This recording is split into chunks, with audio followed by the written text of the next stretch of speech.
방송통신심의위원회가 대통령 심기 심의위원회로 전락했습니다.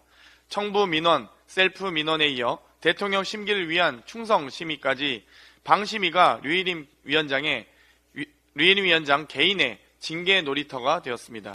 김건희 모녀가 약 23억의 수익을 냈다. 이 재판에서 제공한 이 내용을 언론들이 보도했습니다.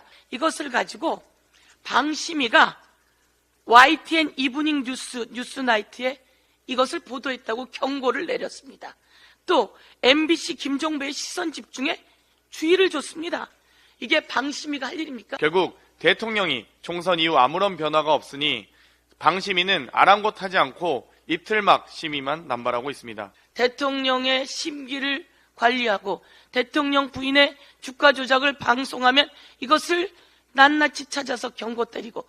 미디어 오늘 방송통신심의위원회가 대통령 심기 심의위원회로 전락했습니다.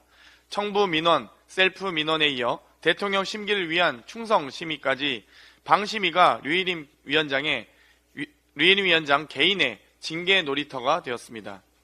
지난 23일 방심위는 김건희와 장모의 주가 조작 의혹을 다룬 MBC 라디오 김종배의 시선 집중과 YTN 민영화 반대 목소리를 보도한 YTN의 뉴스 앤 이슈의 법정 제재인 주의를 의결했습니다. 법정 제재는 방송사 제허가 재승인 심사 시 감점을 받는 중징계입니다.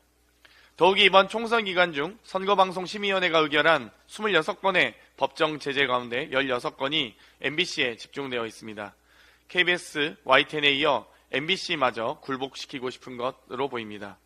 혹시 이번 총선 참패의 원인을 파란색 숫자 1에서 찾은 것 아닙니까? 법원으로부터 방송사 징계가 부당하다는 집행정지 결정이 잇따르고 있는데도 여전히 중징계를 강행하는 이유가 무엇입니까? 망둥이가 뛰면 꼴뚜기도 뛴다는 속담 같습니다. 결국 대통령이 총선 이후 아무런 변화가 없으니 방심위는 아랑곳하지 않고 입틀막 심의만 남발하고 있습니다. 22대 국회에서 방통위와 방심위에 대한 엄중한 국민심판을 할 것임을 경고합니다. 이상입니다. 윤석열 대통령은 부인과 장모 지키기가 너무 도가 지나칩니다. 대통령의 도가 지나치니까 그 밑에 있는 관료들도 또한 똑같습니다. 다시 한번 말씀드립니다. 증권거래소에서 나온 자료를 검찰이 재판에서 제시했습니다.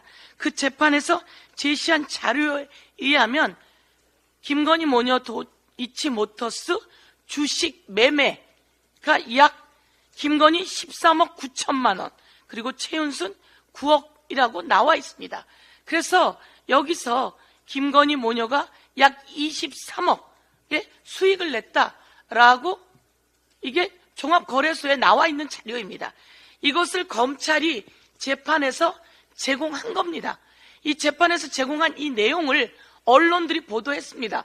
저도 여기서 여러 번 이야기했습니다. 종합거래소에 이게 나와 있구나. 증권거래소 자료에. 그리고 검찰이 이걸 제시했구나. 도이치모터스 그 회장은 1년형 징역을 받고 그리고 집행유예를 받고 있는 상태입니다. 거기 주가 조작이 있다고 재판이 판결한 겁니다. 그런데 검찰이 김건희 여사 모녀 소환도 하지 않은 거죠. 그래서 아직 이에 대해서 판단이 끝나지 않은 겁니다. 그런데 대한민국 모든 사람은 주가 조작했다고 알고 있습니다. 그런데 이것을 가지고 방심위가 YTN 이브닝 뉴스나이트에 이것을 보도했다고 경고를 내렸습니다. 또 MBC 김종배의 시선 집중에 주의를 줬습니다. 또 선방위는 MBC 신장식의 뉴스 하이킥에 경고를 했고, 또 CBS 박재홍의 뉴스 한판 승부, 그리고 CBS 김현정의 뉴스쇼까지 경고를 했습니다. 그리고 관계자 징계까지 때렸습니다. 이게 선방위가 할 일입니까? 이게 방심위가 할 일입니까? 도대체 선방위와 방심위는 어떤 역할을 하는 기관입니까? 대통령의 심기를 관리하고 대통령 부인의 주가 조작을 방송하면 이것을 낱낱이 찾아서 경고 때리고, 그런데 법원에서 이와 관련해서 정지 명령을 내려주고 있습니다. 모두 법원이 되돌리고 있는 상황이죠.